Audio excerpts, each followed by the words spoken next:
In this report, if you think that buying an EV is going to save you money while you help save the planet, then I'd suggest that you've been properly hoodwinked by a bunch of extremely well-funded vested interests, both here in Australia and overseas, and their objective is just to keep exploiting our endless hydrocarbon resources while you look the other way.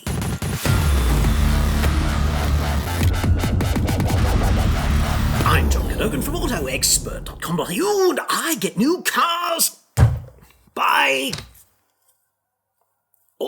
crook. Well, we don't do crook very often, hardly ever as a matter of fact, but Australia only, dude, website, card. Now, I'm going to talk about the extraordinary response I got to a community post on YouTube just the other day. We're going to cover the cult of personality and a whole bunch of news influences that are happening right now, presumably orbiting COP27 in Egypt, because it's a really interesting window into EVs, fact versus fiction. But first, this report is sponsored by NordVPN. Now, I'm not a hardcore IT guy, but I've heard enough, especially recently, about data breaches, scams and hacks to know that being online can be inherently risky and costly. You don't have to be tech savvy to use NordVPN. It's a simple one-stop cybersecurity solution. One click and you are protected from hackers, malware and pop-ups across as many as 6 devices. NordVPN is the world's fastest VPN. I don't even notice it running in the background, frankly, and it only costs about as much as a cup of coffee to keep your data, your identity, and your devices secure every month. NordVPN can also save you money because you can assign your virtual location to another country where, for example, flights and accommodation might be cheaper than they are back at home. The same goes for streaming services, and you can access live sporting events and other content that may not be available where you actually live. It's a pretty small price to pay for cybersecurity, not to mention the potential savings also on the table. Go to nordvpn.com/AEJC to get a huge discount off your plan plus 4 months free. Totally risk-free with Nord's 30-day money-back guarantee. That's nordvpn.com/AEJC. Link in the description. And thanks to Nord for sponsoring this episode. Now, it would be difficult indeed to imagine a more polarising pair of influences than Jordan Peterson and Bjorn Lomborg, wouldn't it? And I pointed to a video of theirs the other day, which they jointly presented about the economics versus the achievement of CO2 reduction and things of this nature. Now, at the outset, I have to say I don't agree with everything that Jordan Peterson has ever said. In fact, we disagree on fundamentals, like I'm an atheist, he's a God botherer, for example, so never the twain will meet there, but he does make some good points about where religion fits into society, and I have to acknowledge him for that. And frankly, I had never really followed much of Mr. Lomborg's work because there's a lot of negativity about him online, and I kind of dismissed him as being a climate crackpot. But someone recommended that I watch this video, and I caved in and watched it, and I thought, hey, you know, these guys are actually making some worthwhile points that at the very least need to be thought about. And I got this avalanche of comments. Like 150 comments is a lot for me in a YouTube community post, and many of them were extraordinary because they point to a cult of personality that is operating in society, right? Like, you've got to like someone before you can agree with them kind of thing. The inverse of that proposition, of course, being that I don't like him or her, therefore they're wrong, right? Which I find ridiculous because on my world, and I'm old-timey like this, I know, but the idea, to me, is more important than the person saying it. Like, I had very little respect for former Prime Minister Scott Morrison, for example, but when he said that EVs are going to end the weekend, and I looked at the composition of EVs, like the vehicles that traditionally are associated with outdoor recreation in Australia, there is not an EV available that can do that. There's not an EV that can tow your caravan a long distance or your boat.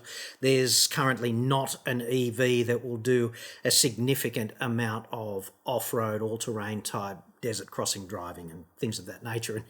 Anyway, where would you charge it if there were? You're not going to tow a diesel generator across the Simpson Desert just to say you've done it, are you? So he was right. And it pains me to say that because I really don't like him, and I am therefore subjected to this cult of personality to some extent. But I try and put it to one side when I'm evaluating ideas, is what I'm saying, okay? And just dismissing people's ideas based on who they are is ridiculous. It's also ineffective, okay? Because if you want to argue with someone effectively, and I don't mean like on talkback TV kind of thing where you've got guest A and guest B and they're from different camps and a host in the middle and the screen is split three ways and he's shouting at her and she's shouting at him and the host is in the middle going blah, blah, blah, blah. I don't find that instructive and I certainly don't find it entertaining, but that's what qualifies as argument in pop culture perhaps. I'm not talking about arguments like that. When I say argument, I'm talking about the debate orbiting ideas, which is really kind of important. And you've got to dismiss what you think about a person from an emotional point of view, from what you think about the ideas they're putting forward. Otherwise, you might not get to evaluate the ideas properly. And anyway, I'll put a link to that video if you want to watch it.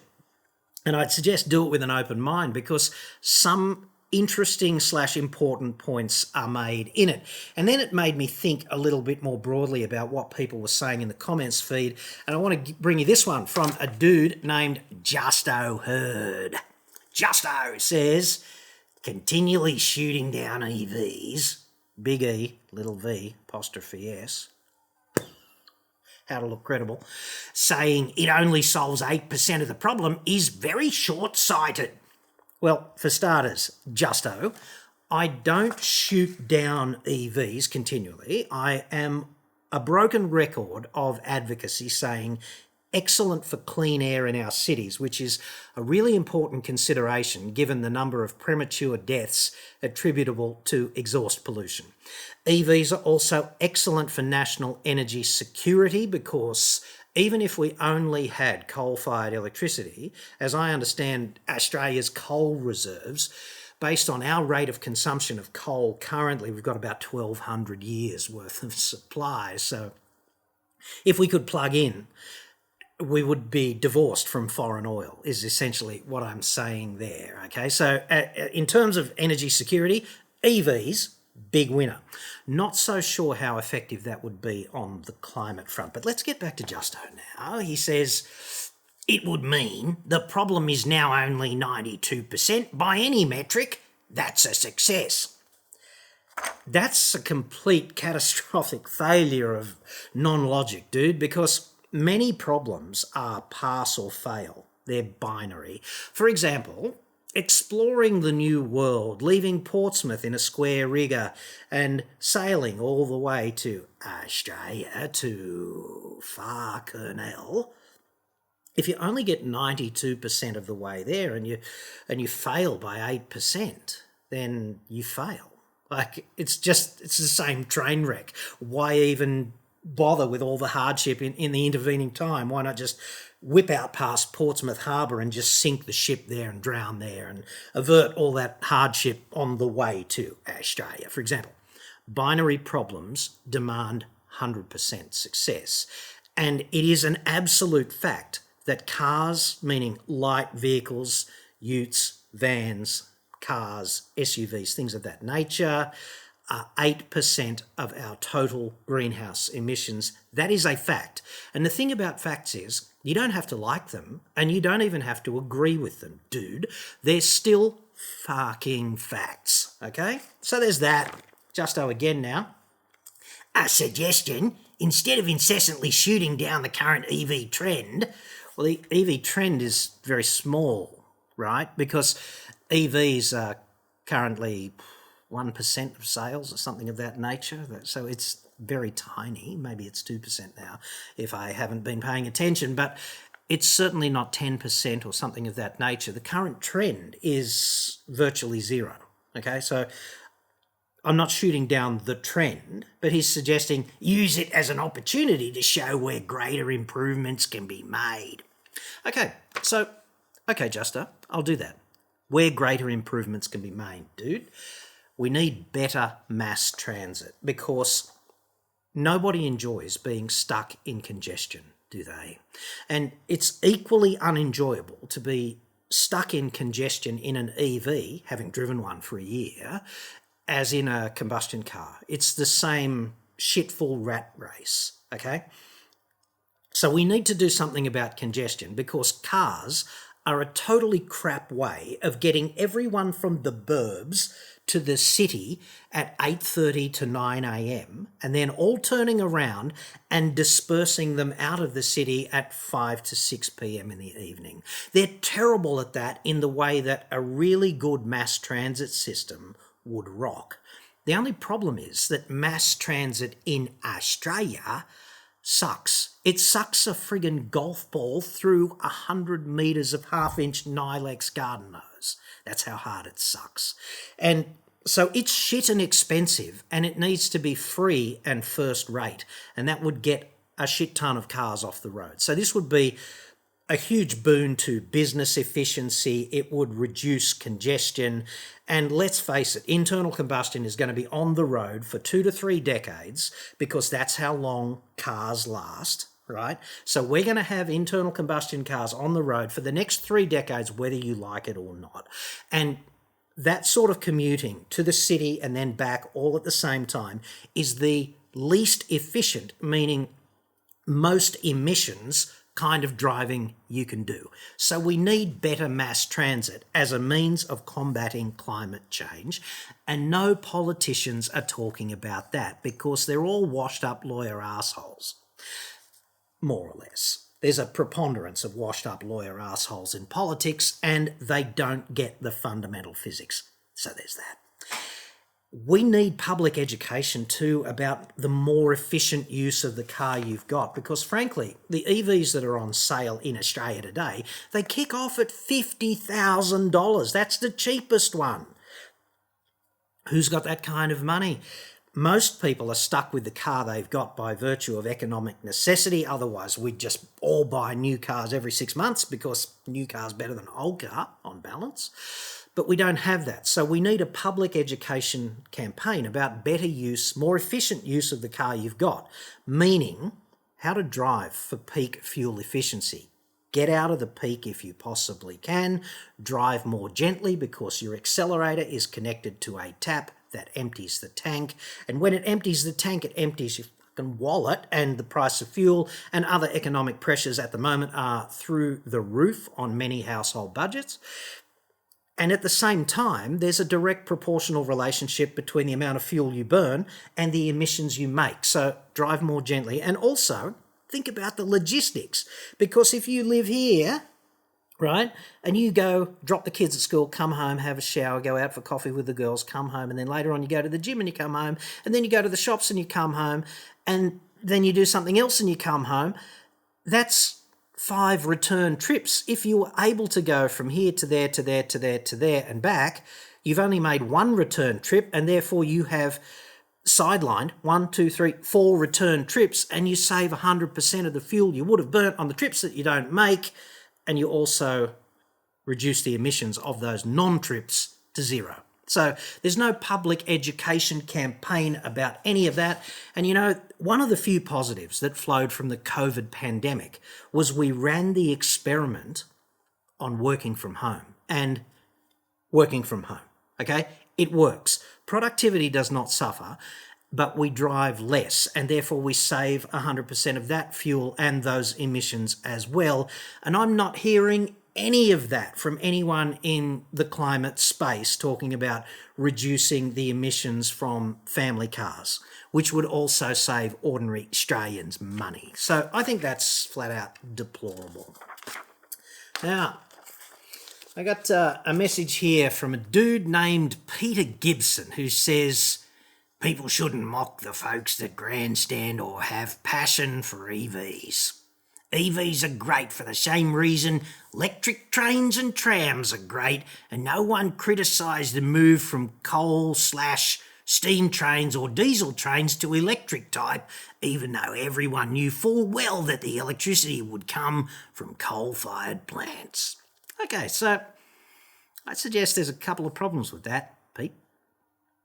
Diesel trains were not replaced by electric trains, dude. We've got steam was replaced by electric trains about the same time as we developed an electricity grid, oddly enough, because it's easier to run pantographs up to the overhead wires and suck the electricity out of the wires, much easier than running steam trains between stations in the networks, the rail networks in our cities for commuters, right? It just is.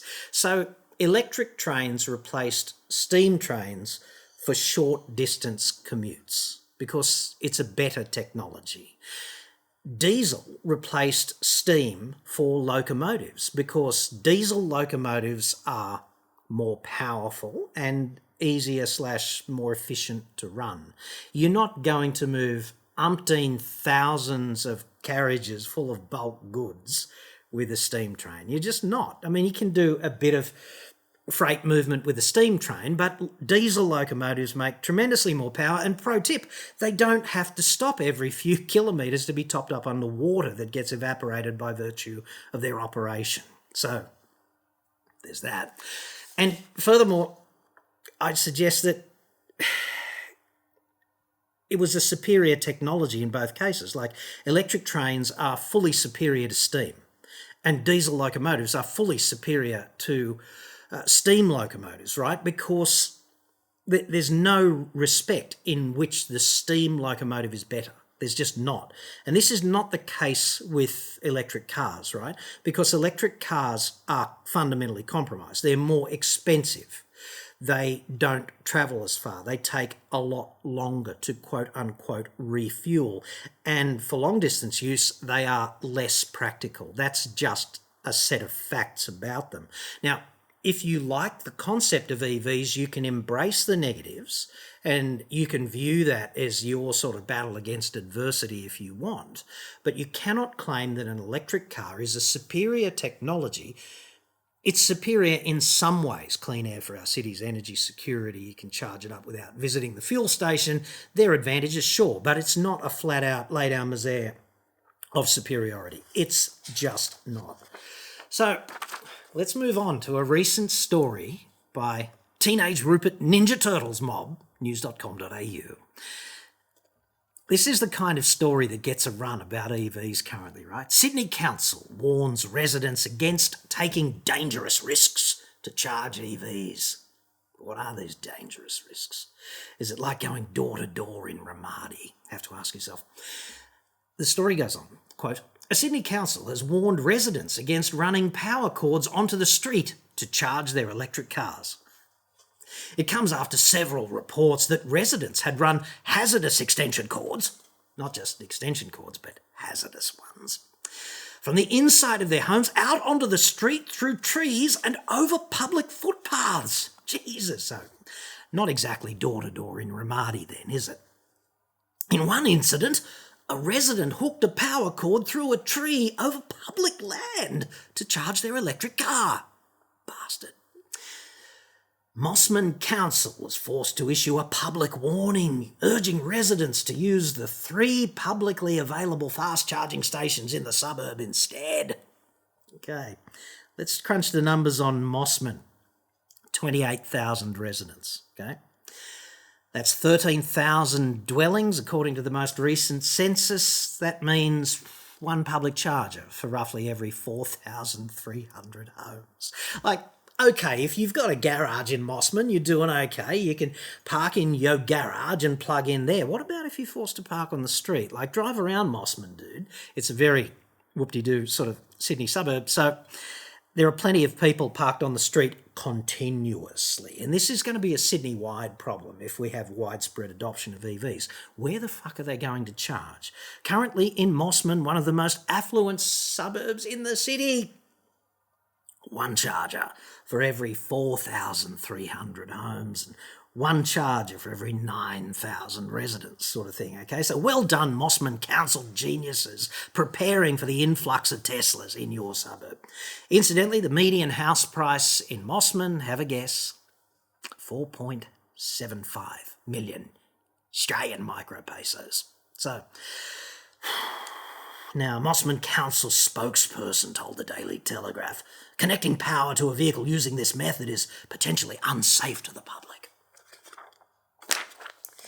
In the domain of news about EVs and climate, I'd suggested a few people putting a cord across the footpath, right? Someone's going to trip over and break their neck and sue the council for umpteen millions. I know we're a highly litigious society and we'd have to blame someone if we didn't see a bright yellow power cord across a grey concrete footpath, wouldn't we? Because it couldn't be our fault for not paying fucking attention. Anyway, shall we move on now to Greenpeace? Because Greenpeace has the most immense trouser TP, and I don't mean in a good way, for Toyota. They issued a release yesterday, which I found, I was chortling ear to ear. I was cheesing ear to ear on that.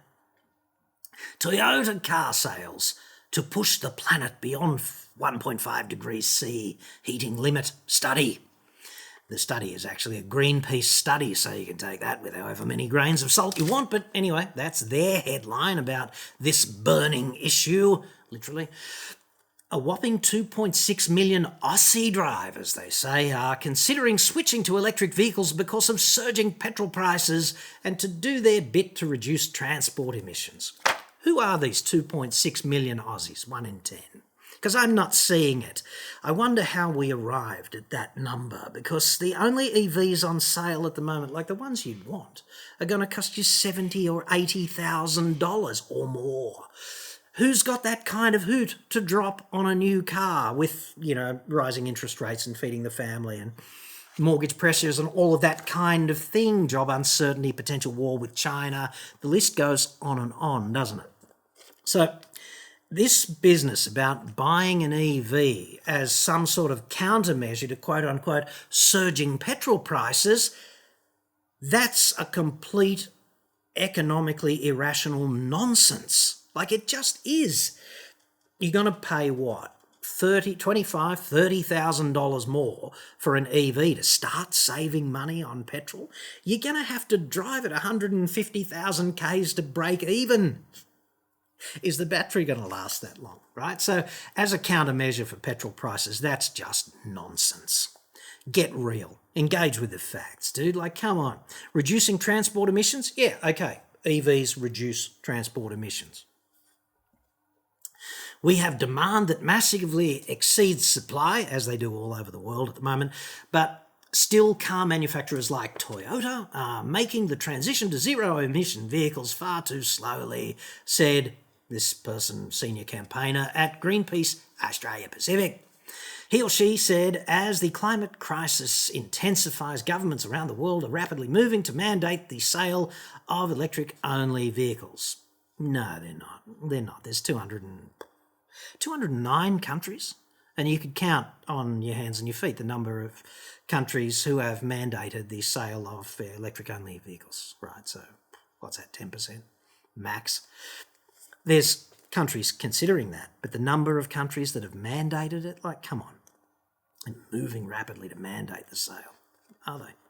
If traditional automakers fail to electrify, they will lose out to newer all-electric competitors and risk stranded assets. Toyota is on a collision course with the climate. While the climate crisis is heavily debated at COP27, actually I don't see the climate crisis being debated at COP27. I see it as sort of multinational masturbation festival where they agree to a whole bunch of things that never get done, which is kind of depressing.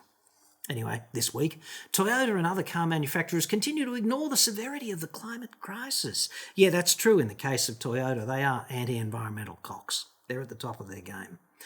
The quote goes on, but it doesn't have to be this way. Many manufacturers are moving. Just this week, Volvo announced an end to the sale of petrol vehicles in Australia by 2026. It's time for Toyota to rapidly up its game. I'd agree on that. In many respects, Toyota needs to rapidly up its game, but making comparisons between Volvo and Toyota, like, dude, here's Volvo, here's Toyota.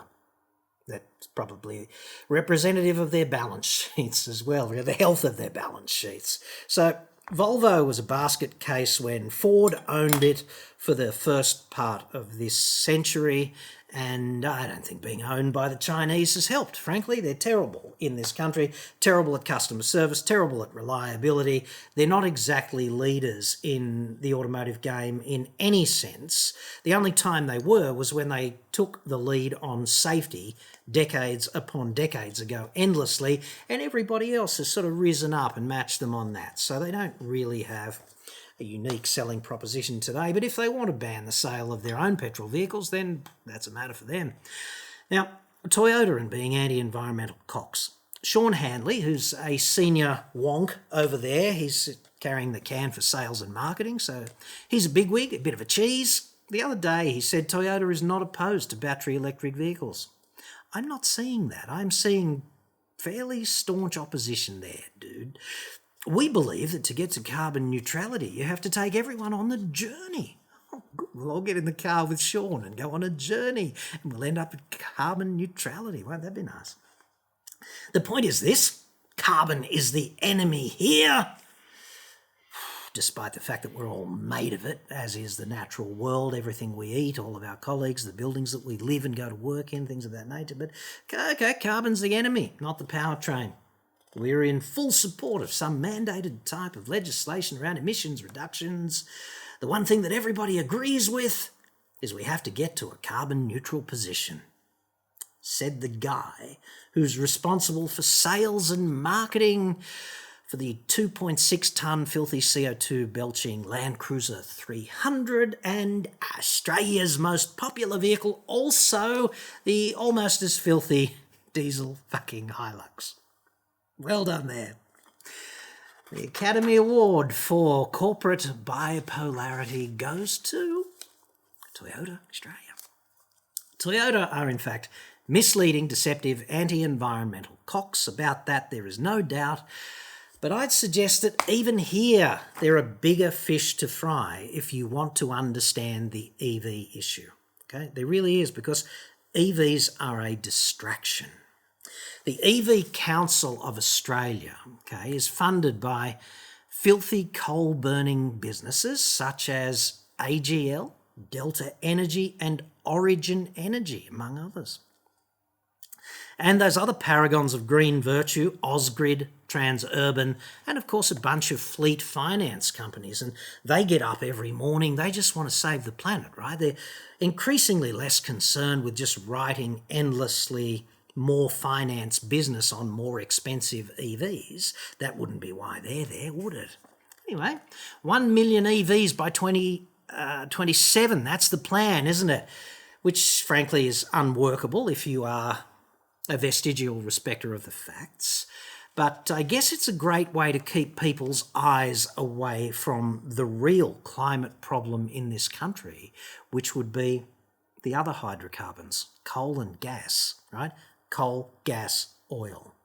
Coal and gas are a flat-out disaster, and EVs are a diversion there. They just are. But the thing about cars is that they're so relatable. We can see them. We all get stuck in traffic. We can smell the fumes, right? We can see the white smoke coming out of the exhaust on the cold winter morning, can't we? Even though that's just water vapour. Can't see the CO2, the water vapour, though it condenses rapidly in winter before the exhaust system heats up sufficiently, and you can see it. So cars are relatable. We've all got one. Coal and natural gas, not so much, because they happen out of the public view, don't they? They happen in these remote locations where we don't really see them unless you work in a coal mine or a power plant or something of that nature. But cars are just 8% of the problem, right? And that's a fact. And you have to embrace the facts if you want to solve the problem. When the wheels came off Apollo 13, they didn't ask all the engineers and scientists how they felt about it. They concentrated on the facts because that's the only way to solve this problem. Now, if you want to understand the problem, I'd suggest you get out your friend Google on the homepage there and type in CSIRO, what are the sources of Australia's greenhouse gases. There's a dedicated page on this, and in the age of endless information, you have to look at what information is credible. So you have to do like a veracity check on information if you want to understand anything, because there's so much bullshit. There's never been more information, and there's never been more dodgy information, right? But I think we can trust the CSIRO. The flip side of which is, if you can't trust the CSIRO, who the fuck can you trust? Okay? According to the CSIRO on that page, and you can confirm this yourself by looking it up, burning fossil fuel for electricity, 34% of the total emissions of this country. Okay? That is 4 times bigger than the car problem. And I'm going to jump around a bit on their list, okay? And we're going to go to a thing that is obtusely named fugitive emissions. What fugitive emissions are is when you dig a big hole in the ground to liberate coal from its subterranean repository, then you fracture up the ground and methane and propane just leach out of it, essentially. And that's what fugitive emissions are. Now, fugitive emissions are 10% of our national total. There's a couple of points on this, right? The first one is that if you add the 10% to the 34% that we already emit by burning what is mined, you get 44%, which is 5.5 times the magnitude of the car problem. Okay? If cars are 8% and fugitive emissions plus burning essentially coal to make electricity is 44%, then it's 5.5 times bigger. And I'm not seeing 5.5 times more rhetoric and debate in the public domain about coal and mining it. I'm just not. The other thing about fugitive emissions is that they take place in discrete locations at coal mines, whereas the emissions from vehicles take place in a fully distributed way.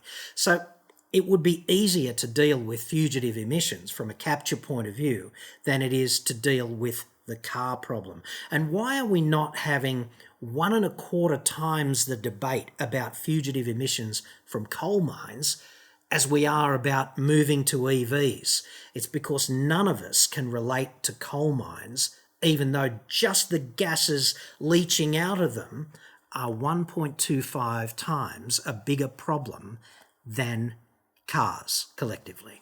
Okay? Stationary energy, which is energy that you use when you turn on the stove at home, or you turn on the even bigger burners in industry to keep the literal fires of industry burning, okay? That's 20% of the total, according to the CSIRO. That's 2.5 times bigger problem than cars, all right? Transport is 18%, and of the 18%, 8% of that 18 is cars, right? The other 10% to make the total of 18 is trucks, buses, trains, boats, like domestic boats, and domestic aviation. We don't talk about that. We talk about cars. It's insane. Agriculture, 15%, which is roughly double the emissions output of cars. Where is the debate about cutting the emissions from agriculture? I mean, effectively, it doesn't exist. Okay? Cars are being unfairly demonised. They bear a disproportionate amount of accountability in the public debate, in the public square, whatever you want to call it, about climate. And that is bullshit if you want to solve the problem. But coal is even worse than I just described, because we export a shit ton of it. Actually, we burn about 170 million tonnes of coal in Australia, but we export about 400 million tonnes of it. And it's roughly 60-40 in terms of the export, thermal and metallurgical. So thermal coal, which you just burn for heat to use in furnaces and things of that nature, that's about 60%. And metallurgical coal is about 40% of what we export. And that is a real problem because there's essentially no alternative to that. I know there's this rhetoric about green steel in various publications, but the problem with green steel is it doesn't scale. You can put a green steel plant together, but you can't make all of the steel that we need to build our skyscrapers and bridges, etc., ships, whatever. You can't make all of it in that green way. It just won't work. We need metallurgical coal, Okay, and that is a real problem.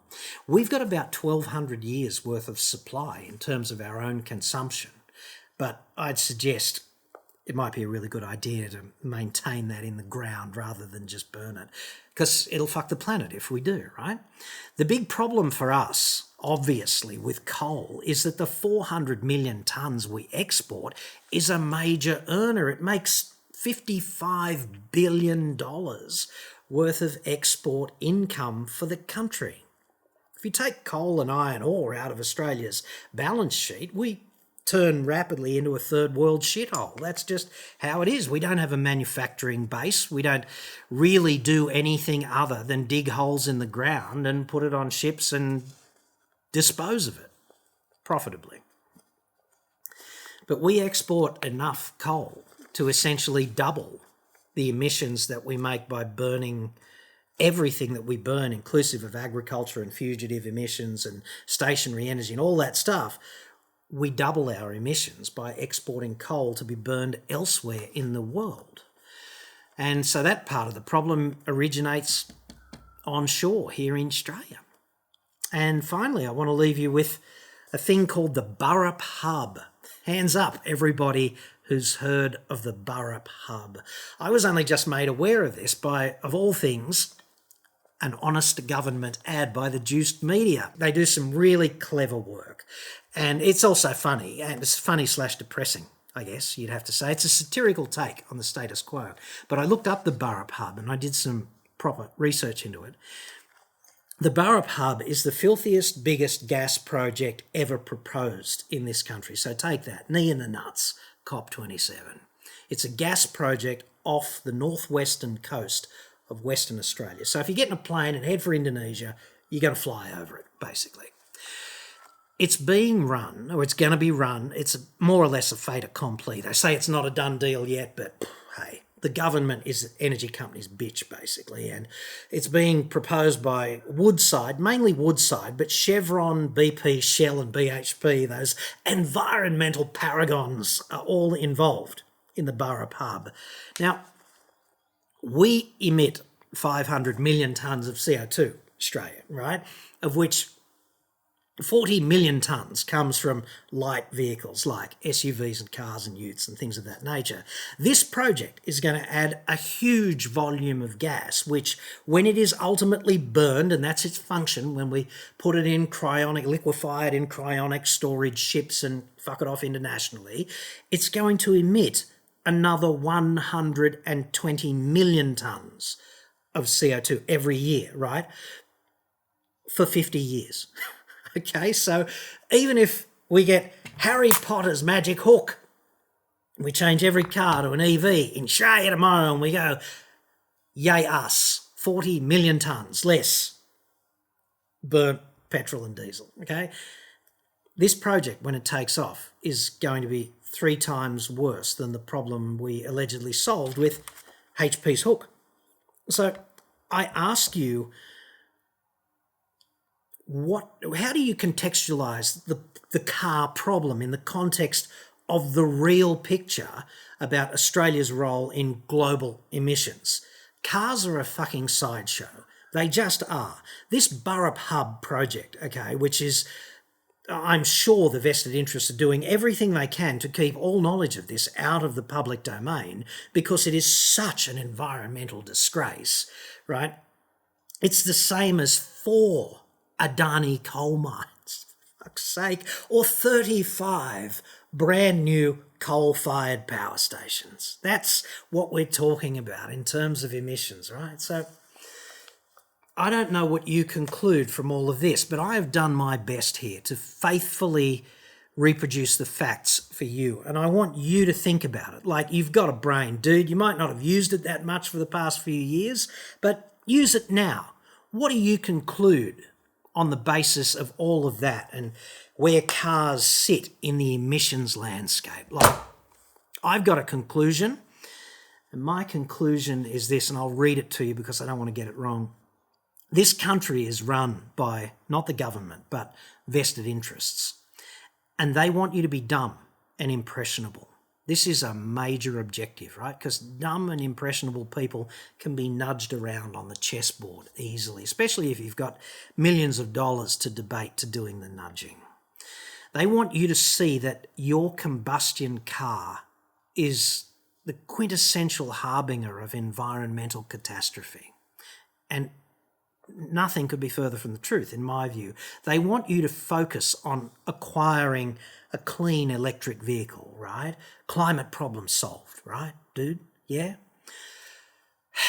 They want you to do this while they systematically fuck the planet, abetted by whichever government is the government of the day, federally or at the state level, because they all have to suck on the teat of wood side, basically. P.S. They're going to employ virtually nobody, and they pay virtually zero tax. I don't know about you, dude, but to me, this seems somehow unfair.